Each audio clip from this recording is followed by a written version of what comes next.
My words like I'm just a vessel channeling inside this universe. Sometimes I speak and I feel like it ain't my words, like I'm just a vessel channeling inside this universe.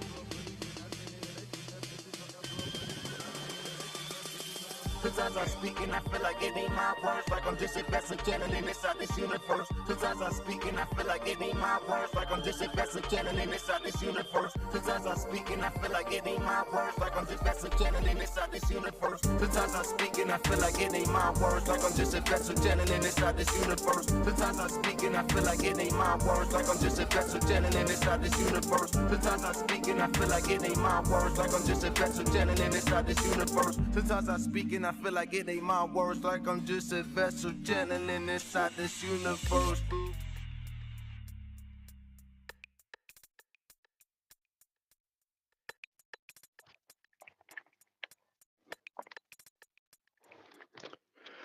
All right. I think it's all systems go here. Just to double check on video and audio, everything looks wonderful. Except for one. There we go. Well, welcome, welcome, welcome. For those of you who are joining us in VR, happy to see you here, Mr. Fabian Brown. I assume that's you over there with a brand new avatar? No? Oh. It is me. Nicely done, sir. Nicely done. For those who are joining us on live stream, let me explain for a moment what's happening here. We are experimenting with a new way to communicate with humans all over the planet. We've all seen live streams on YouTube, Twitter, and wherever else where someone is talking at you.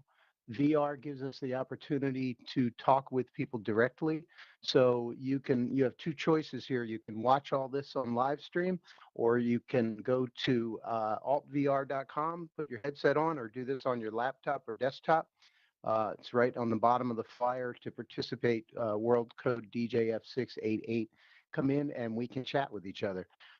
So without further ado, I'm going to pass the mic over to the man of the hour who can explain this wonderful 8-part series, which is also a whole new way to create music and art and books. Mr. Dorian Wallace. Dorian, welcome. Hey, what's up? Hey. Yeah, so no, this is a huge opportunity, and I'm very grateful to be here. I guess just to give a little bit of insight into what this is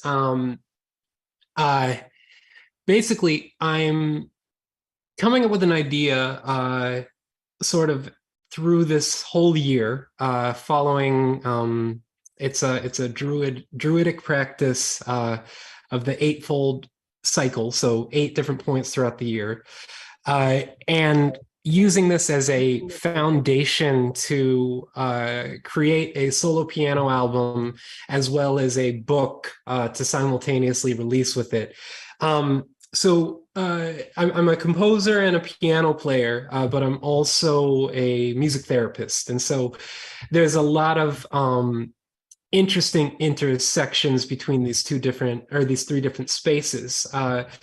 One of the major points, just to cover this, is we as artists have platforms, and people are able to see us. We're up on stage, or we have content online, various things like that. And though it is important for the individual to express themselves, it's also very important that we use these platforms responsibly. And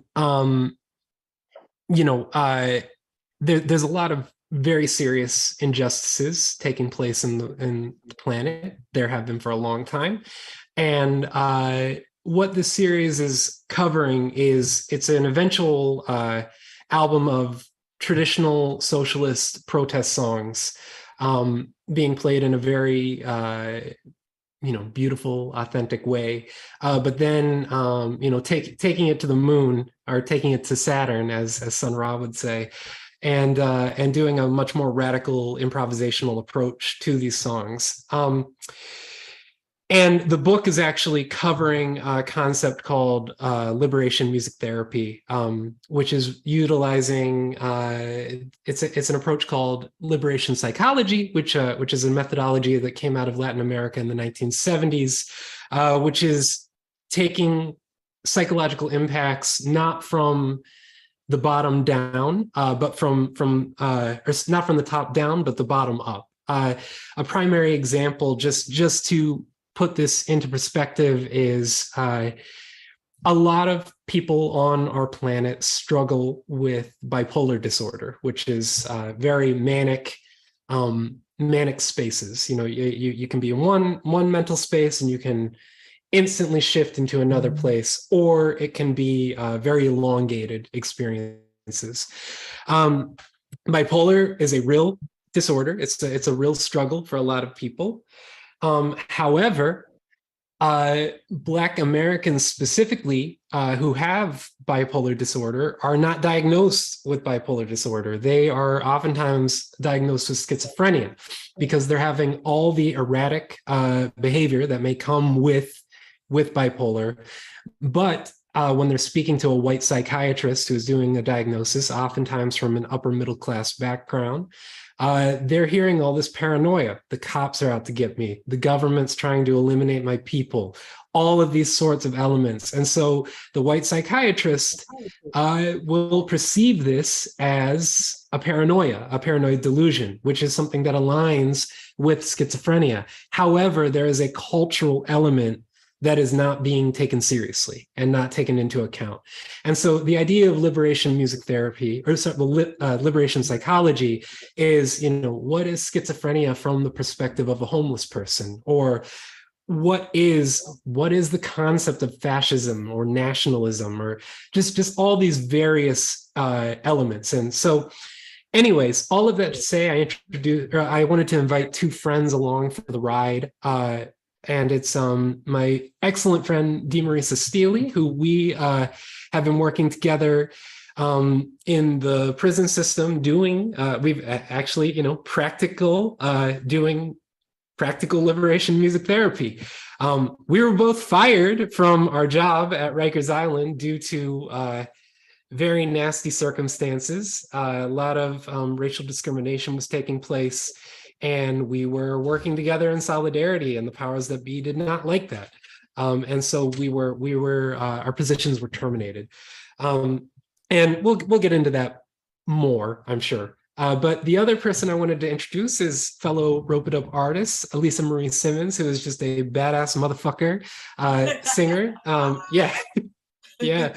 And so the idea was that for this first session, we're just gonna kind of listen to two videos, one at the beginning and one at the end, of just sort of sample ideas of toying around with these socialist songs. And then we're gonna talk, whatever the fuck that means. And yeah. All right. Well, welcome everybody, and thank you so much for being in our space and for broadcasting this out. This is important information for the world. I'm going to take a moment and we'll queue up the first video. Is that correct, Dorian?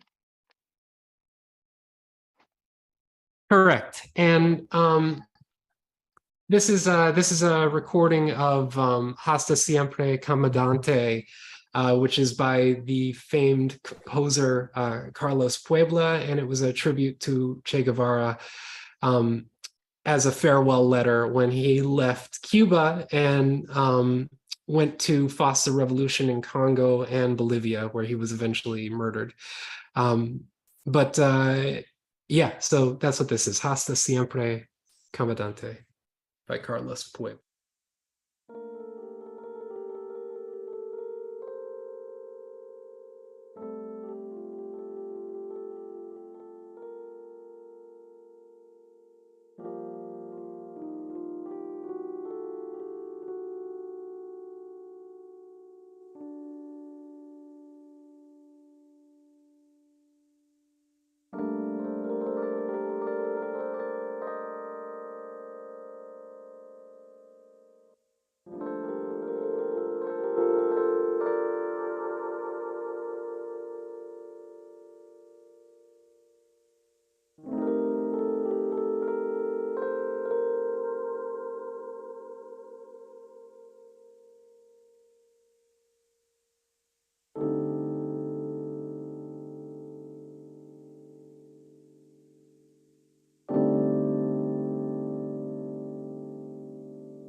Yeah, and I think that that leads to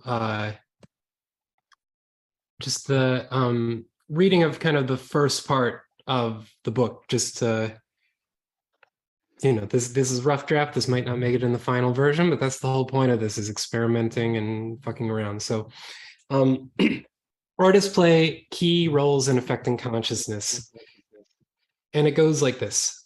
What is music? One of the fascinating aspects of my life is that the various groups of people I get to talk to about music. I have taught music for dancers 1 and 2 at the Martha Graham Dance Company for many years. And the course aims to teach professional level dancers the fundamental elements and foundational understanding of communication with musicians, whether creatively or functionally. And one of the first issues we address in the course is the simple yet complex question, what is music? Also, as a music therapist at Rikers Island Correctional Facility, I use creative approaches to meet the people in custody's mental health and wellness needs. On the most basic level, music therapy sessions offer temporary relief of tension from the high-stress circumstances in which they find themselves. Often, music is used as a communication technology to help uncover underlying challenges within the psyche and cultivate more practical navigation skills for the continuing journey of existence. When I meet the people in custody, I ask them a simple yet complex question. What is music? So from a particular vantage point, there may appear to be a massive difference between these two groups of people. One seemingly comes from an upper middle class background with years of training to get into the level where they may attend a school like the Martha Graham School, and often from a position of privilege regarding class, race, oftentimes both. The other group, the people in custody, often are coming from near parentless backgrounds, either through foster programs, family addiction struggles, or incarceration, and is primarily from a position of oppression regarding race and class, often both, and has allegedly committed some illicit act to end up in a place like Rikers Island. From another vantage point, it becomes clear that this is a shallow understanding of either group of people. Once you get to know people, people are people. Part of the reason we exist in the social climate we do is that we construct broad generalizations, positive, negative, and indifferent, that shape the lived realities of actual regular folk. The origin of music, like the origin of language, has been a source of speculation and debate for centuries. A definition of music seeks to provide an accurate and clear explanation of music's fundamental elements or inherent essence, and it entails defining the term music and what it means. Many humans have proposed definitions, but defining music is more complex than one might expect, and there's an ongoing dispute. When I speak with non-professional musician participants, such as dancers or incarcerated individuals mentioned above, I find that both seemingly unrelated groups share matching descriptions. And so to paraphrase what the definition that both groups come up with is, music is something that emerges from within ourselves and unites with something outside of ourselves in an authentic form of self-expression and communal expression. So how fascinating is it that both seemingly unconnected groups give a similar enough definition that I can literally summarize it in one sentence. Now, I must communicate this clearly and unambiguously. The above example is an anecdote, and it's not a data-driven conclusion.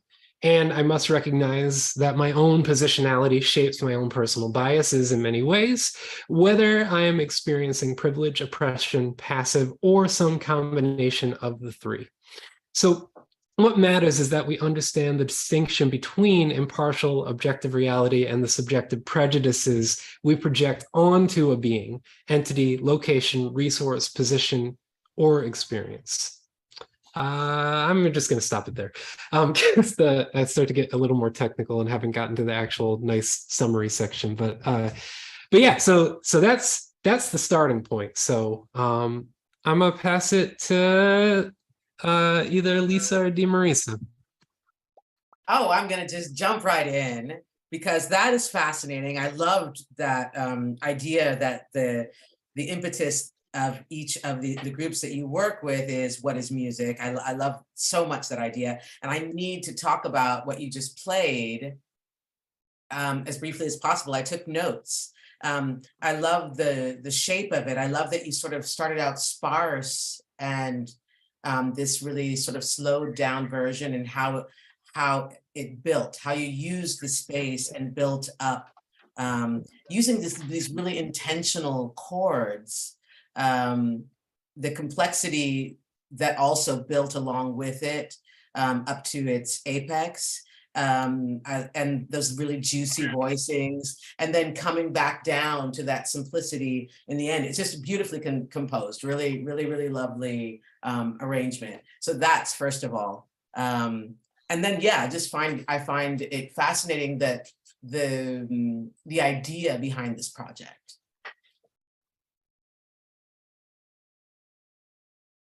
Asheo.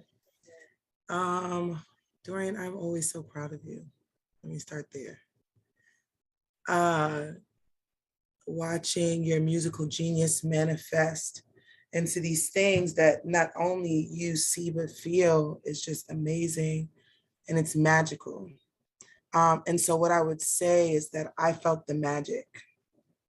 And when I'm thinking of, awesome grounding, talking about music for liberation, and thinking of or going back to us being in the confines of Rikers Island and the many emotions that are felt, the many traumas that have been experienced, I definitely engage this piece through those lenses, but also had a very spiritual experience of release. Yeah, and so like I don't have the musical jargon, right? Because I'm just not a musician in that way. But there were moments where I was thinking of the calamity, like the busyness of it, and so I thought about the overcoming process. I thought about being on the journey of healing. And wow. And I just want to thank you for gifting us with that. Ashe. Oh my gosh, I'm with you so much. That's exactly it, that shape that he gave it.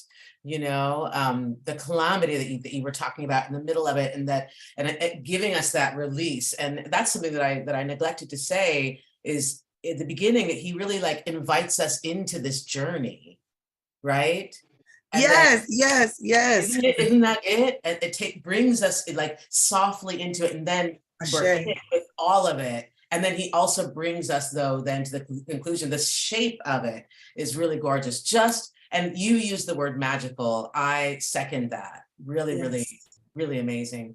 I'm going to add another thing. When you were talking about the liberation psychology, this is really personal and sad, but my sister was diagnosed as schizophrenic and then bipolar, and she took her life during the pandemic.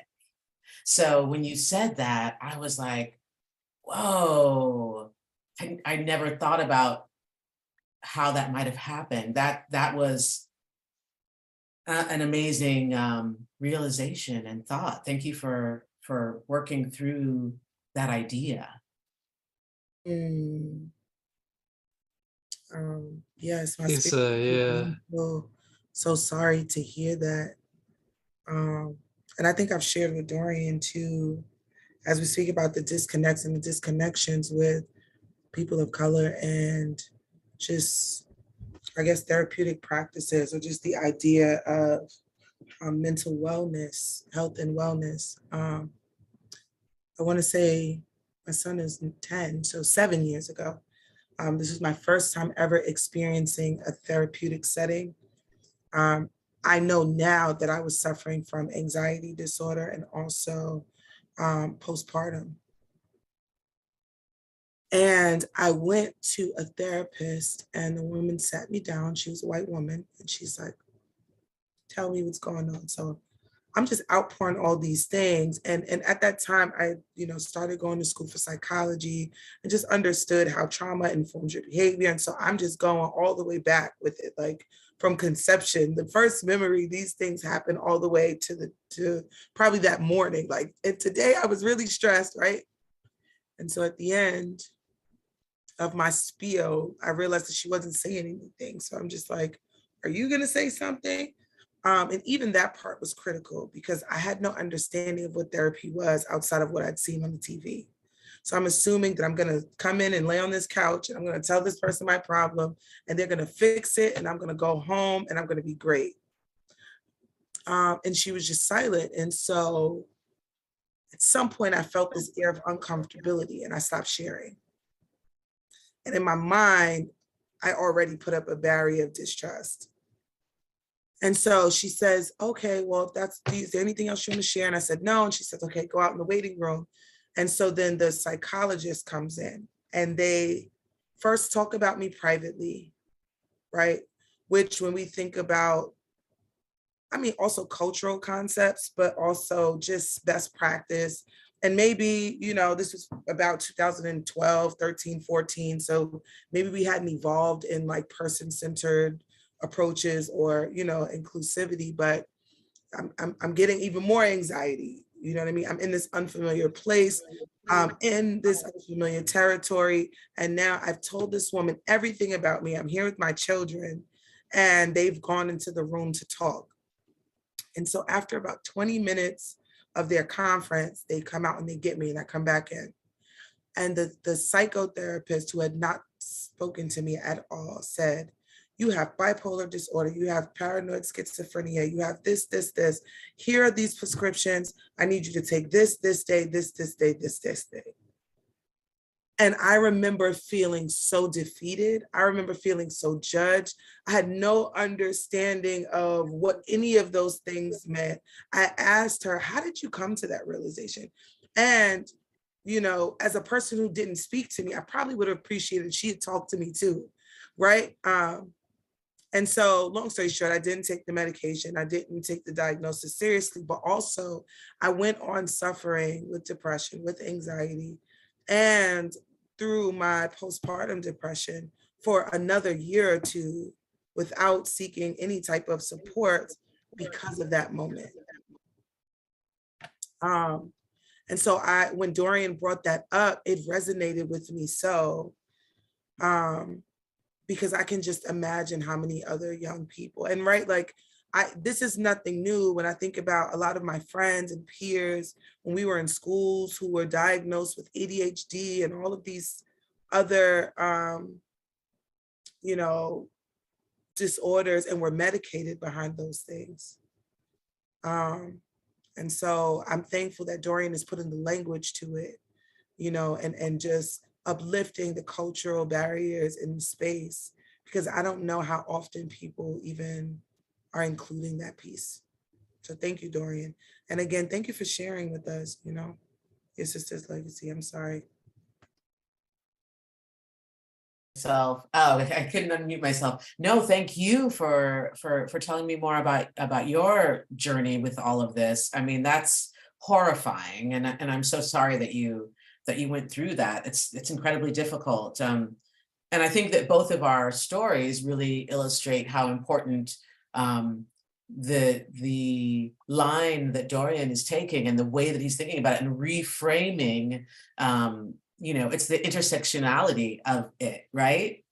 And so it's fantastic. It's fantastic that you're doing this, Dorian. I'm so thankful to be invited to be along with you guys on this journey, and really, really, really happy, Di Marisa, to hear your story and to connect with you today. I feel really lucky to have been here this evening.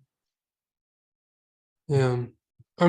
I just wanted to jump in first and say, Lisa, first off, thank you for the strength of sharing what you shared with us, and that is challenging. That's a really challenging experience, and I don't want to assume anything about the relationship that you have with your sister, but my assumption is that it's something that lives in your body and your spirit forever. And it's I'm really sorry that you had to go through that, and just know that you're not alone in this, but you do have at least support within this small community. It doesn't change the situation, but just know that we do see you, and yeah, thank you for sharing that, and I'm sorry you had to go through that. Secondly, Dee, I didn't know that, and I'm not even remotely surprised that that's a circumstance that happened to you. It's I mean, this is something we talk about a lot. I think Di Marisa and I talk about things that we don't want to talk about all day, every day. Like, it's like, all right, let's not talk about racism today. And then like 4 hours later, we've only talked about racism for like 4 hours. But but it's like coming into these spaces from a cisgendered white male, straight, heteronormative perspective, but also from an economically disenfranchised background. So it's like there are layers to it, and it's like there's like periods of humility and periods of shame and periods of embarrassment and periods of like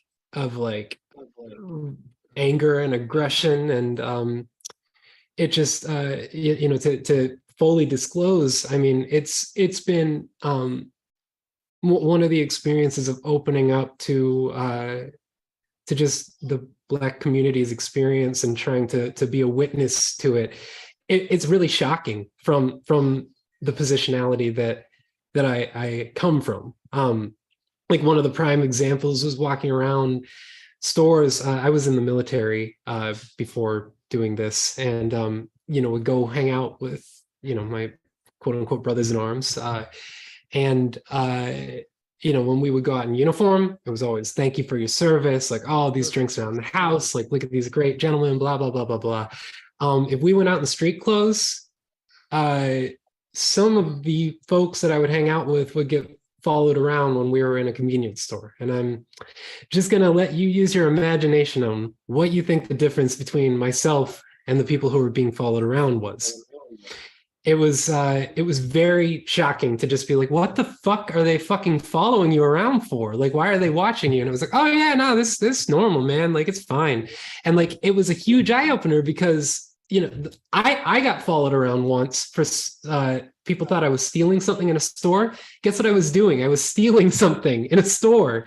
Like I was in high school. It's like, so it was and guess what happened? They asked for the DVD back and I handed it back and then just like left. And that is just not the case for so many people. That's where the embarrassment and the shame comes from. But it's been shocking, and witnessing just how DeMarisa was treated, just firsthand. Just little shit that people would say, just casually, and it was like, what, like it's still disturbing. It's still shocking. But anyways, all of that to say that that we do come into different spaces and different locations, and we gotta fix it. Like it's really gotta be, it's gotta get better. Like a lot of people on this call have children, and one thing DeMarisa and I were talking about, actually I know I'm making this all like a self experience, which I don't mean to do, but it's kind of a way to kind of relate it. I see, is Louis putting his hand up? Oh, he's waving. Yeah, can you hear me? Yeah. I just want to jump in. I'm sorry, I don't want to ruin the flow here, but just want to speak to people who are watching and people who are participating. You just said we got to fix it, and I think that that's a pretty overwhelming statement. I want to just point out to people who are watching is keep watching and just listen. Like, that's all you have to do is give it a chance. Don't define it. Don't call it other. Just listen for a minute. That's it. Mm-hmm. Wise words from Louis. Yeah. So we were talking about just my own grandfather, who in his era was very disturbed by a lot of prejudice that he witnessed, but also never spoke up once and talked to me about it. And it's just this very strange thing where it's like, Dee and I were talking about how, like, I would love for my child to look at this work and be like, yeah, I mean, it was a sign of their times. They were pretty progressive for their time, but like, oh my God, they missed all these holes. Like that's what I want. Like, I want to be like a radical conservative in my daughter's eyes, with like the holes that I'm missing. And because it just literally has to get better. And to be very upfront, you know, if you don't think you have privilege, you have privilege. Like if you don't think you have it, that means that you're not seeing it. It's very, very apparent when you're the person from the oppressed side of it, when you're experiencing the oppression. And the oppressor, oftentimes, they're not the highest ranking, you know, fascist leader, you know, Donald Trump types, but oftentimes it's the people who are just indifferent and don't even know that they're doing this. So just and not interested in knowing about it and not interested in finding out about it. That's 100%. I'm with you 100% on that. And finding out what they're contributing to it, you know. This is a real thing. It's man,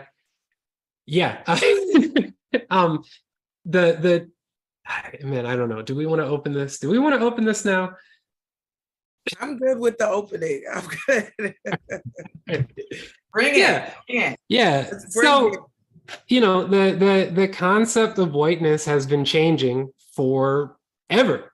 You know, it's like I don't even know what the, you know, quote unquote white race is, other than it means the person who's at the top and is making sure things are good for their in-group, and that's it. Because if you look through history, you know, you look at, and I'm totally being American-centric right now, so just that in and of itself, the fact that I'm speaking from an American point of view is a piece of privilege. But, you know, people who came from Ireland and people who came from Italy were not considered white until around the 1950s.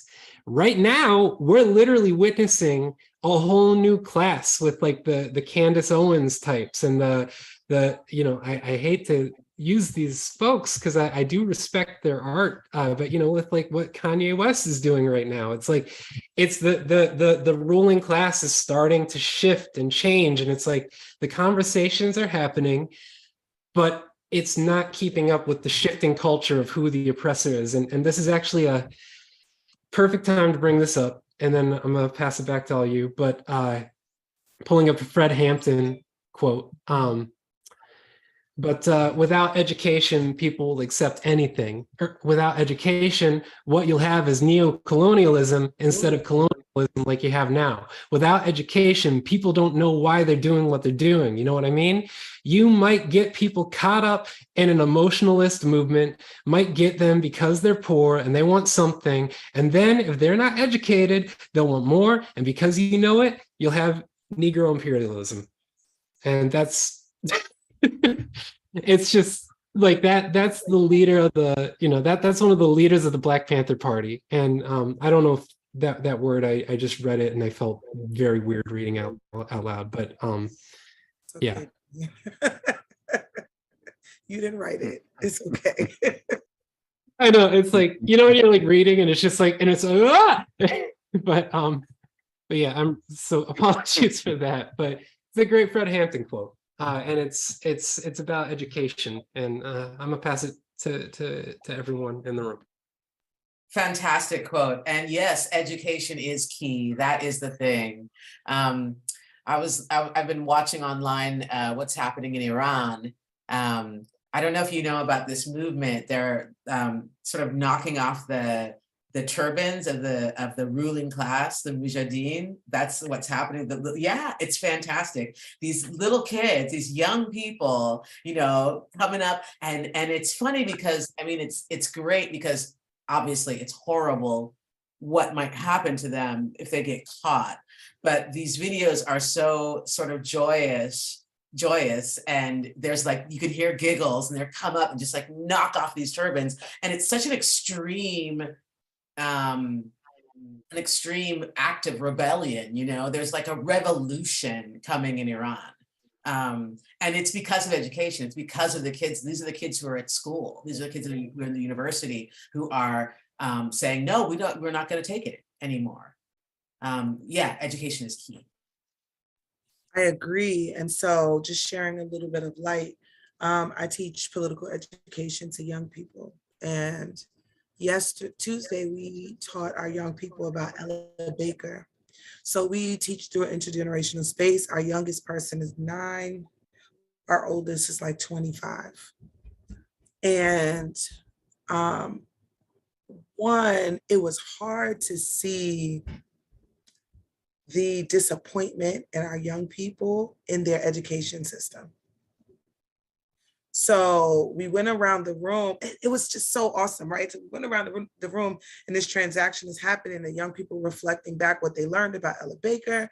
And then they're like, one, challenging patriarchy. They're like, so why is it that they're saying she was like the person behind Martin Luther King, but they're not acknowledging her, right?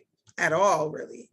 And then two, why are we not learning about this? And so each of them, my daughter is like, I'm learning about the Navajo tribe, right? And that's great to learn about the Navajo tribe, but I have never heard of anything about Ella Baker. All I know is Rosa Parks, Martin Luther King, Malcolm X. That's it. But taking a deeper dive, right? Oh, and so with that, like my daughter's in school, rallying up her peers and creating a petition around inserting culturally relevant content in the curriculum, right? And she's in there challenging her teachers in a very positive way, right? Because that's what young people do. They're fearless and they mean it. So she's just like, you guys need to know about this too. Because how can you impart change on the world or just ignite that in us if you don't even know it, right? So you got to know it too, right? So there's a call of accountability, but also we would see us as a people, as a race, lean more into our humanity, right?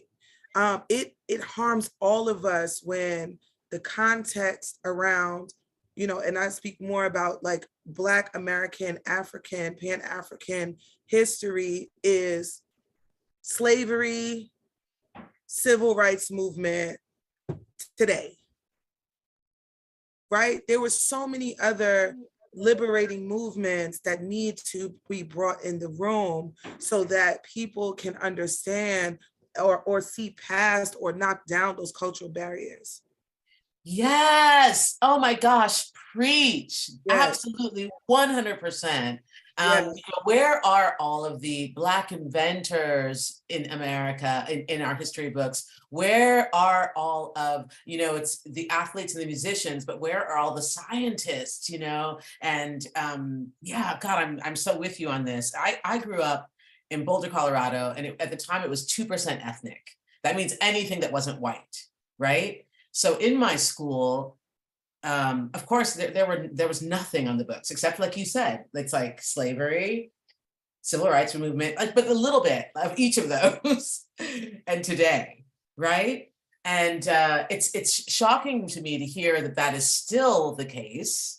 Number one, and number two, this movement throughout the school system. You guys know more about this than I do, but the fact that with critical race theory and the idea of children being uncomfortable speaking about race, like how do we affect change if we don't talk to our children truthfully, honestly, throw light on the past, and not just, like you said, not just the showing the Black population in America in this sort of patented, small, really constricting little roles. Like, how do we affect change without telling a fuller story? Yep, I agree. And to further that, I think critical race theory is a scholarly PhD thing right now. And it is, I love it, right? Because any progressive initiative is awesome. There was a moment where we weren't even allowed to discuss those things. So I'm thankful, not against critical race theory, but a lot of it is missing the historical context, the underlying pieces. And it's missing NTA, which we call non-traditional approach, right? So we are just keeping it in scholarly PhD rooms, and those who are studying it and discovering it are loving the feedback and it's like the savior complex, right? So like, thank you for doing that. But we all know that if you want to change the culture, of any system, you have to start with the young people. And so I almost feel that anyone who is studying critical race theory should have a call to action to teach that to a kindergarten class, to teach that to 100%. middle schoolers, to teach that to high schoolers in a way that is real and digestible. Also, too, it's funny because, and I said I'm teaching this intergenerational class, so the oldest, who is 23, is like, all of you guys keep talking about school, and we know schools aren't shit, excuse me, y'all, but right, we know that public schools don't teach us our history. We know this. Why are you so upset? He said, we need to be teaching this in our homes, right? And one of the young people raised her hand and was like, I don't know this, and my mother definitely doesn't know this. And her mother probably doesn't know it either. So we can't keep saying it's on you to teach that at home, right? We need to be, as community leaders, teaching that in our communities. We need to be teaching that through our music, right? In the way that Dorian, just having more spaces this, where we kind of lay it out there and let it bubble up into whatever it is that it needs to bubble up into, right? Bringing Fred Hampton in the space brings all of these things into the space, right? And so maybe we need to do more of that. And I don't want to get super political, but we also have political prisoners who are still incarcerated, right? And we also need to hold, the powers that be accountable to bring those folks home, because a part of the wisdom and the education is locked away in Sing Sing and all these other places. And I think there's a reason why we're not being real about these things, is because then it will reflect and shed light on those things and on those fights that we're still fighting, right? So as we teach, we also got to be in all fronts, or encourage our young people to be in all fronts too, so that we can start to get back to just the you and you and the me and me, and not all of these other things that keep us separate. Yep. Beautifully And said. hurt us. Beautifully Yep. said. I concur, like 100% with you. Beautifully said. Just to put this out there on a political education. By the way, DeMarisa, I love that you were like, I don't mean to get political after the entire. Totally getting political. Sorry, y'all. Yeah.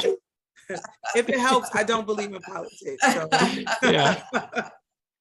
But one thing to really understand is that the United States, the home of the land of the free, home of the brave, the mythology that we're taught, literally we're taught that we have the largest prison population on planet Earth, the largest. So that means that our free culture just has people in prison. There's one of the statistics to really process is that it doesn't just mean people who are actively serving like a life sentence for some horrific crime. This is people who have, the 3 strikes law that happened out in California, where, somebody gets a drug offense, for marijuana because it was illegal, and then they get a second offense for marijuana, and then because of those 2 offenses they have to go rob someone, and it's like because of that they get a 45-year sentence, or when they get released they're still on probation or they're on parole. So it's like all of this counts towards it. So that's the first thing to realize, that we have the largest prison population on planet Earth. The second is and I don't like to use the terms developed and undeveloped because I think that there's actually some bigotry in those statements. Okay. However, in just for clarity, when we talk about developed nations, we're talking about quote unquote democracies and quote unquote free market capitalist run systems. But out of all of these quote unquote developed nations, guess how many have the death penalty? One. Guess which country it is. So we are the only country that has capital punishment as an option to just throw people in. So this, now keep in mind, like DeMarisa and I, we've met some pretty intense folks with the folks that we've worked with. So it's like, I don't want to say that like there shouldn't be accountability for problematic behavior or destructive, antisocial behavior. However, it is not just as simple as somebody's a bad person.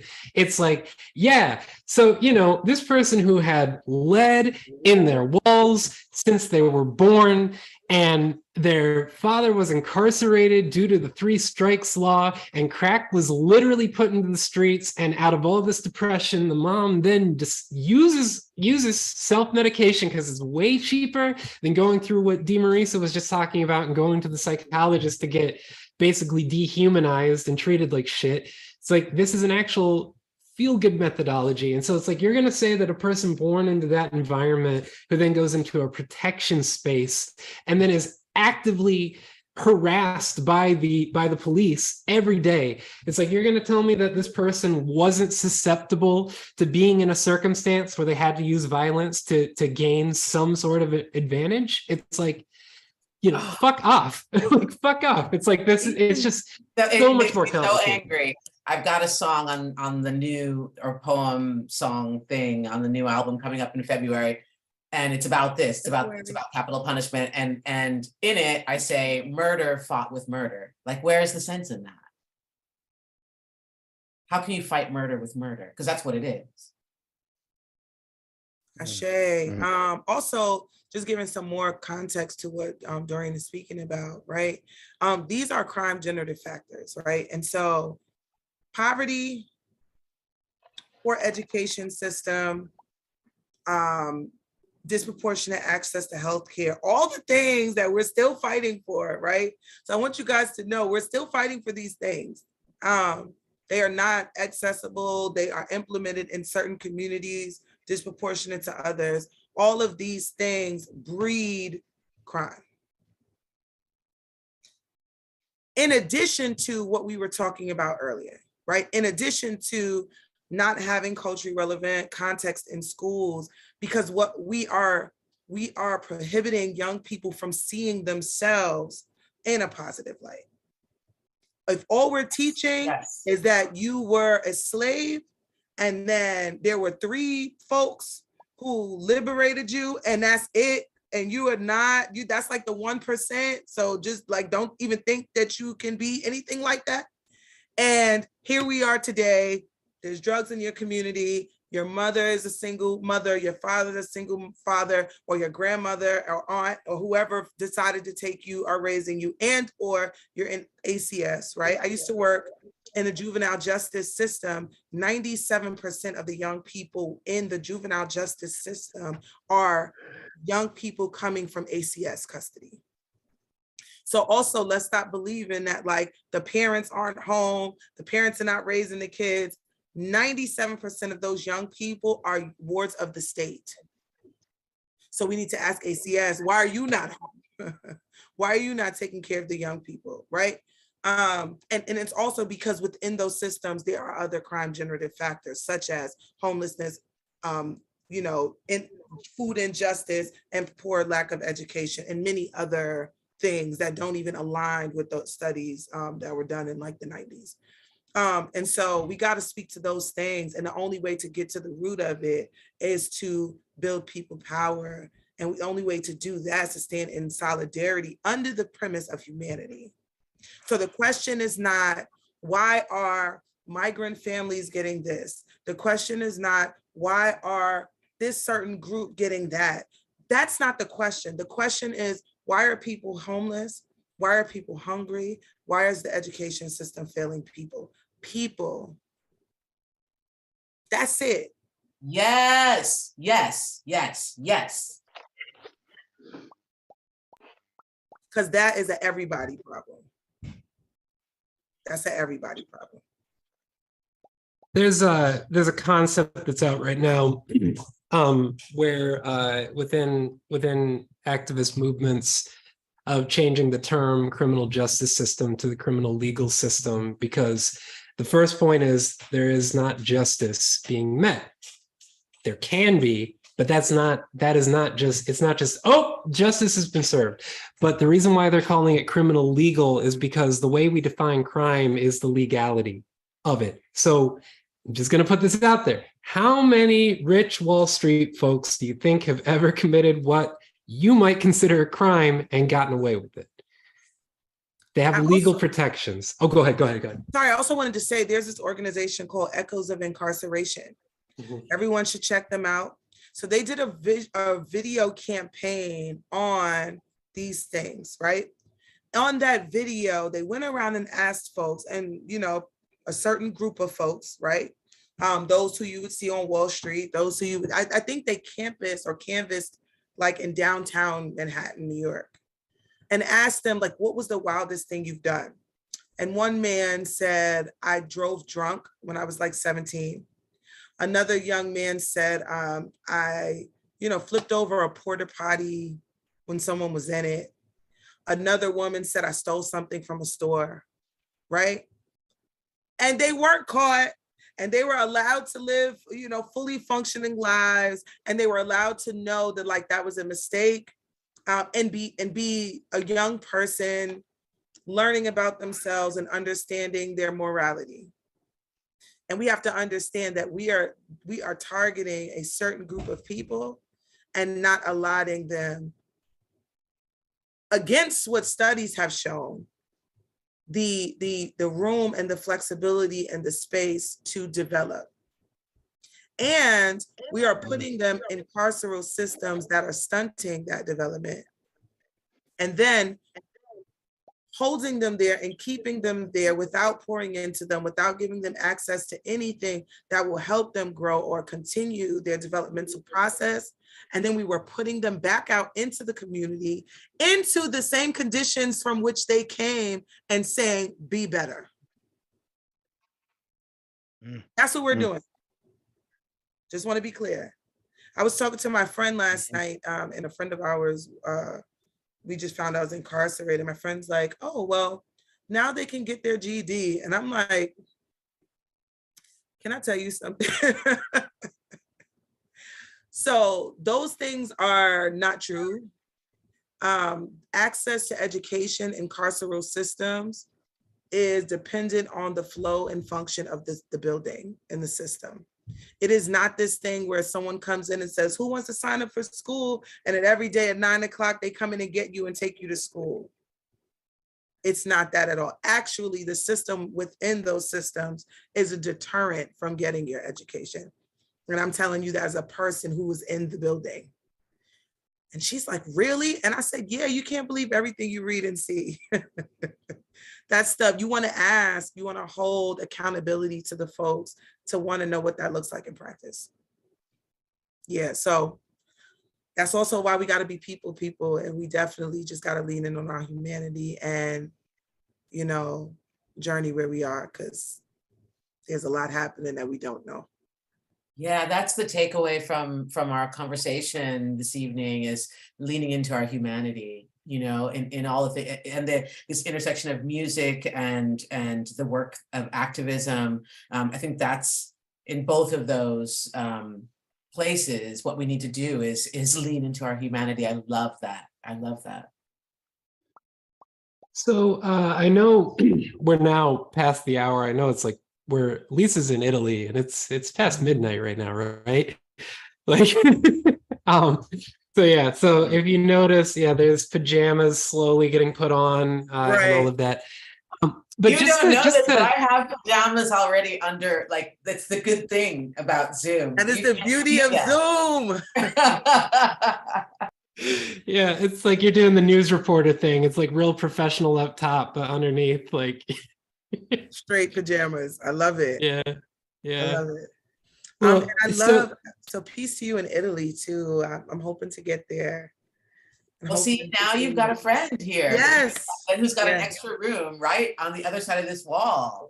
So you got a place to stay. You got a place to stay, and you're welcome. This was such a pleasure. My goodness, I've been listening to both of you on your podcast, and I hope you guys are going to put a link to that for the people in the room, to their podcast. But you're both just such great intellects and great workers and such empaths. I just am really thrilled. I'm really sort of gonna fangirl out because I know you guys probably more than you know me. But I've just been enjoying listening to your podcast, and then to be in the room here with you and be able to speak with you has been just a great experience. Thank you so much for having me. Ashe, thank you for being here.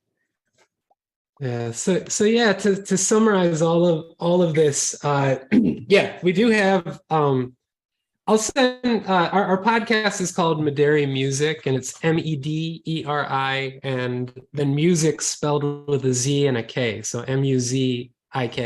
You can find it on any platform. We cover really chill topics like sexual assault and violence in the inner city community and white supremacy and Christian fascism. We did an episode on that. But we're actually talking about some really light topics too of intimate partner violence as well as Black anti-Semitism. So just, real easy to cover things that are not complex whatsoever. I'm trying to joke. I can't tell if it's landing, but yeah. So we try to cover some really, really heavy topics.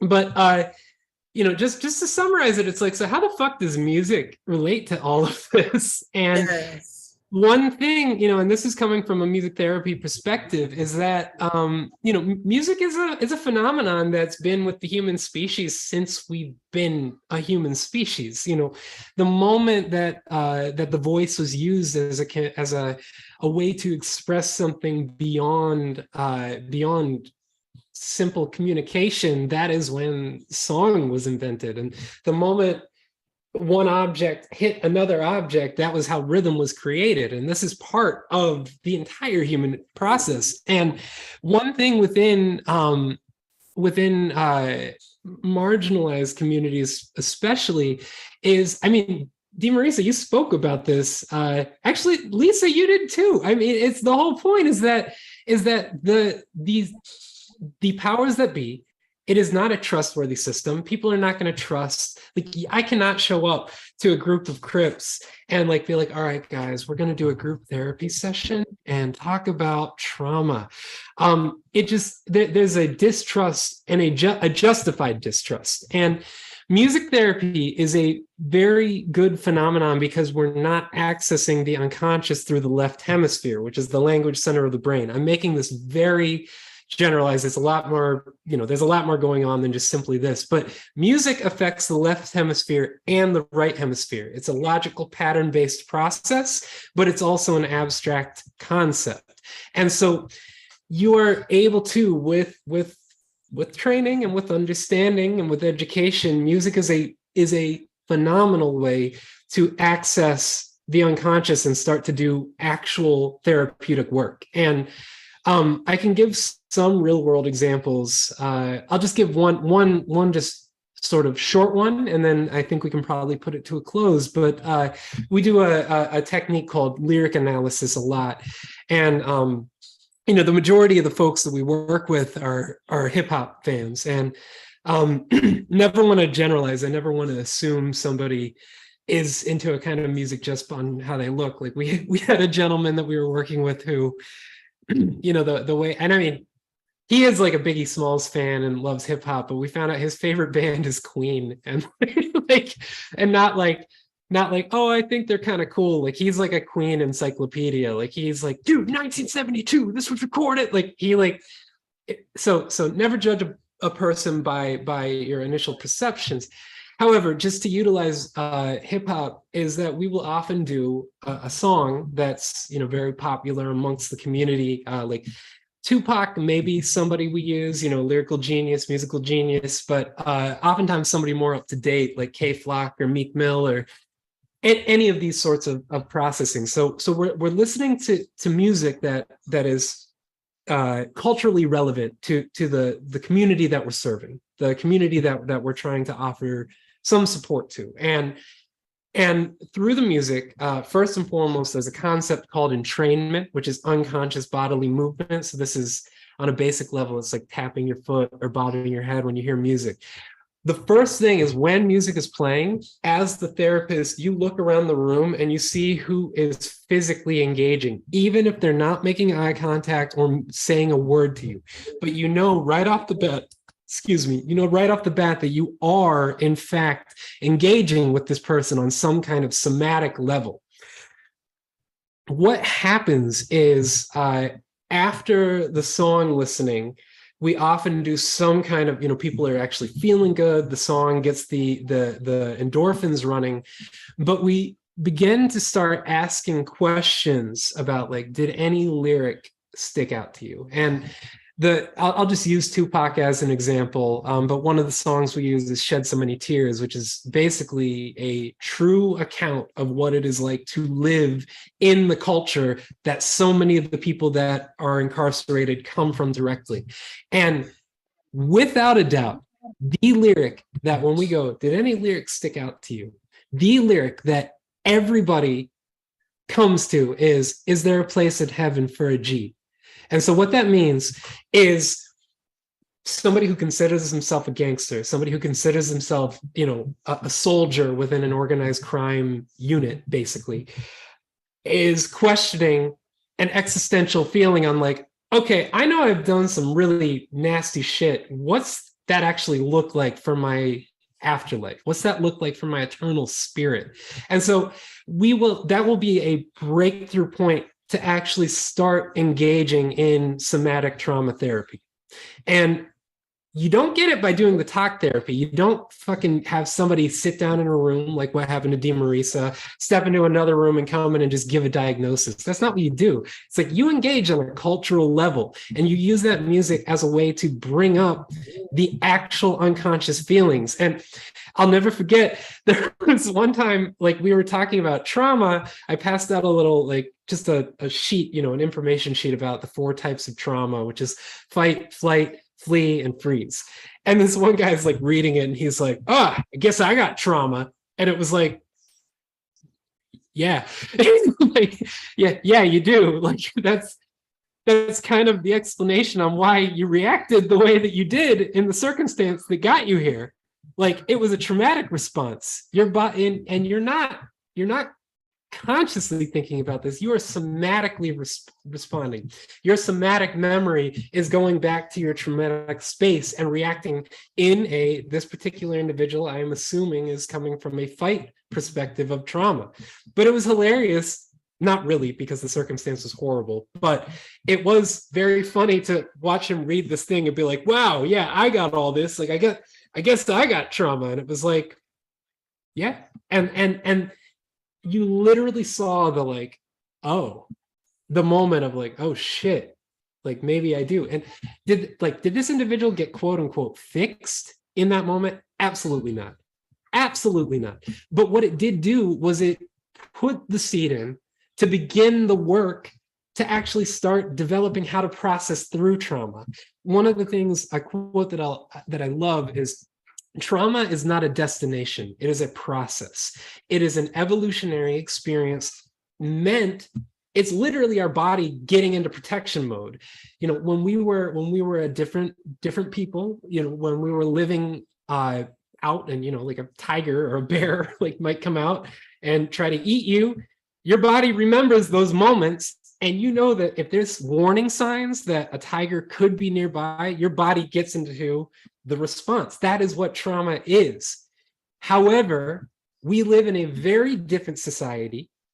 And, we are now, these traumatic experiences are impacting our life in so many negative ways. And trauma is very much a passed on phenomenon too. If you have trauma, which most of us do, you are passing it on to your children, whether you want it to happen or not.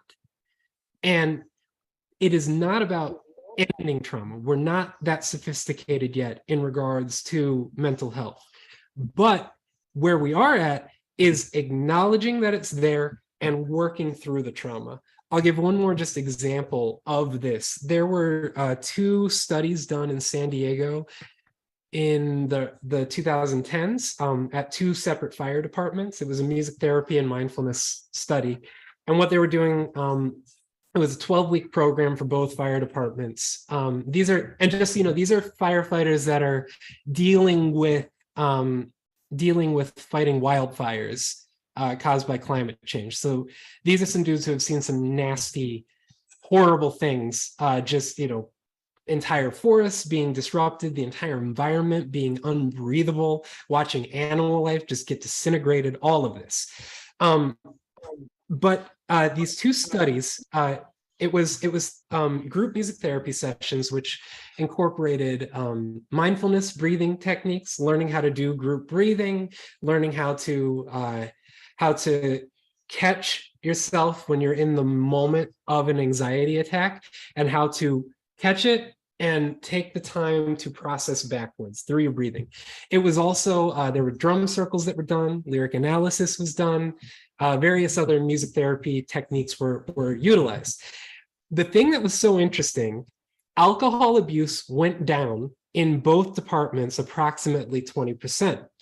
In turn, domestic violence cases went down almost 25%. The interesting part about both of these studies was that the participants all reported back that they felt that things were much more tense before the therapy sessions. It felt like everything was a lot more hostile within the fire department. That is actually not the case. That hostility and tension was always there. They just didn't acknowledge it and were smothering it through substance abuse and then taking out that trauma onto people who had nothing to do with the trauma. And so did it cure? Like, I'm not going to say it cured two different fire departments, but what it does show is that just by even being aware of it, the behavior started to change. And music therapy is very good for people, especially, you know, in a very toxic patriarchal culture. It's a very good way to infiltrate these ridiculous manifested walls that we put up to block the, you know, the vulnerable child inside. And music's a very, very good way to start to break through those, what I call the trauma wall. And yeah, those are two very practical examples of music therapy. Yeah. Yeah. And I don't know if y'all want to say something, and maybe we do the last video and call it to a close. Because I think with the three of us, we could probably talk for another couple of weeks. But yeah. Yeah, I think there's one experience that Dorian and I had that was key, but it was definitely an affirming moment for us. We were doing a meditation and then we went into a lyrical analysis. I don't remember what song we used, Dorian. What song was that? Was it the It was Tupac. It was Shed So Many Tears. Because this particular group, they were all in their 30s or early 40s. So that was a more relevant hip hop artist than some of the younger folks. And so one of the gentlemen who, you know, I had a really close relationship with when we first, I think, entered the space, we were coming in and we were like promoting our program. We're like, we're going to be doing this. We're coming. And so the gentleman came up to me. It's our first encounter. And he's like, what kind of music are you using? And I'm like, we have all types of music, you know? He's like, you got drill on there? I said, yeah, we have drill. And he's like, why did you put drill on there? What makes you think we like drill music? And so I'm like, well, we also have, you know, Afro-Caribbean music. We even have Chinese music if you're into that. Like, we have all of these different types of music. So whatever it is that you like, he's like, okay. And that was like a wall coming down, right? Like, what are you in here for? Who are you, miss? This is my home. I've been here for like 4 years. And so I need to know who you are and what your intentions are. But that was good. The next conversation we had was about trauma. And I'm just like, everyone has trauma, and especially as a person of color, like, you are just born into trauma. A lot of the things that bring us here are things that were implemented in our communities and structures that existed before we were even thought of. So the gentleman said, I don't have no trauma. And so he starts professing all these norms, right? Like, I had 2 parents in my home and my parents worked, and this is, you know, I'm here because of me. And so we played the song, maybe like a session after, 2 sessions after that, and did our lyrical analysis after doing this guided meditation where we kind of envisioned ourselves without the things that we feel best about ourselves. And we're kind of just getting down to the things that we struggle with most about ourselves, right? So just doing some shadow work, and the gentleman was unconsolable. And 2 things bubbled up for me, right? So on the one, it was like, we have to acknowledge the many walls that people have to keep up to survive. And we need to be able to create space and be consistent and understand the context of what journeying is with someone. That's not something that happens in the first session. It's not something that happens in the second session. It might be the 10th session where a person can even acknowledge the things that they've been suppressing to survive, right? But the other part, it reminded me that as a society, we project our own fears on people. And so because this man is 6 feet tall, because this man made a split decision in his life that is going to and has changed the rest of his life, we forget that he is a human. And so lyrical analysis, almost always in my experience, working with just various populations of people, create words that people are uncomfortable to say. And it creates space for people to feel things that they often other times don't get permission to feel. And lastly, allow us to acknowledge the humanity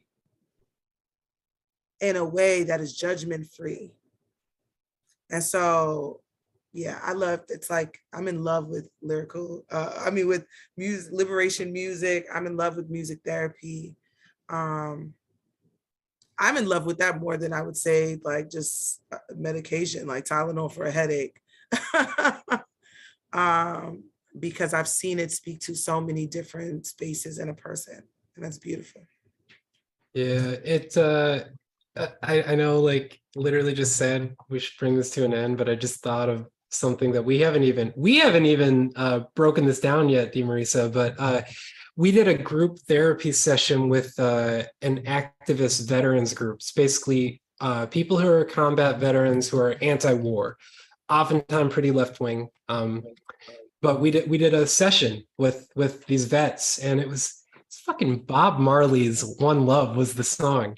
And the entire session got completely focused on the concept of God, patriotism, and nationalism, and how all these people were furious at their Christian upbringing and how it made them really uncomfortable. And it was like, you learn things that, like, I literally picked the song because it was like, oh, it's a positive song. People get into a vibe, and it's like, oh, right, these are all people who have literally killed for the United States government and regret it. Like they regret what they've done. And there was just a little lyric about, I forget the line, it's like the Lord watches over me or something like that. And the group was just fixated on this one line. And we started learning about it. It's like, yeah, I was raised Catholic. And then somebody was like, and all these fucking evangelicals who come to all our goddamn fucking deployment ceremonies, and they make us pray, and then we go and do horrible shit for them. And like, it's just like, it was unreal. And so we ended up on the re-listen. It was like, all right, we're not going to do the lyric analysis. Let's listen to Bob's beautiful voice and the beautiful music and the beautiful vibe. And they were all like swaying and like dancing and singing. Yes, definitely. Yeah, it was remarkable because, like, I didn't think that was what was going to happen. I thought we were going to talk about community. That was my intention putting it in there. And we ended up talking about the destruction of nationalism and how it impacts all these people's lives. And whew, like, that was literally last weekend. So That is remarkable. That is remarkable. What Yeah. the power of the subconscious through the music is just remarkable. Oh yeah. So I guess with that, maybe Lewis, we could play the last piece. This is really, really it's a singer-songwriter, composer named Josh White. He was very prominent gospel musician, social protest musician, did a lot of great just folk songs. And he was a victim of McCarthyism and the Red Scare, but anyways, he wrote a piece called Beloved Comrade, and it is a memorial piece for the comrades we have lost. And this is actually just a very interesting thing. This was actually played at Franklin Delano Roosevelt's funeral, which actually made me have a little bit of respect for FDR. It was like, oh shit, he knew who Josh White was and had his music played at his funeral. That's pretty dope. But yeah, Josh White, just if you get the chance, listen to his music. It is he's a powerful, powerful songwriter, and just another example of a great voice of Black excellence that is, why do we know about Bob Dylan but not Josh White? And this is not a diss to Bob Dylan, by the way. Like, I actually love Bob Dylan's music. Like, if we didn't have Bob Dylan, we wouldn't have Public Enemy. But but Josh White should be up there. He should be considered one of the great American songwriters, and we just don't talk about him. But this is his piece, Beloved Comrade, and I think we could probably close out at that. And yes. So I just want to take a second and say thank you to all of you, wonderful people. I don't know how to do praise and thanks and as an avatar. Maybe that works. I don't know. Give that a try. And thanks to the folks who are here, and thanks to the folks who listen. There are 8 of these. This is one of 8, right? We'll be back next month with Dorian Wallace. Big thanks to Lisa Marie Simmons and to Dee Marisa. This was so profound, so wonderful, and can't wait for more. I think we're going to close out and just go to the video and then go to the outro, and come back and see us again.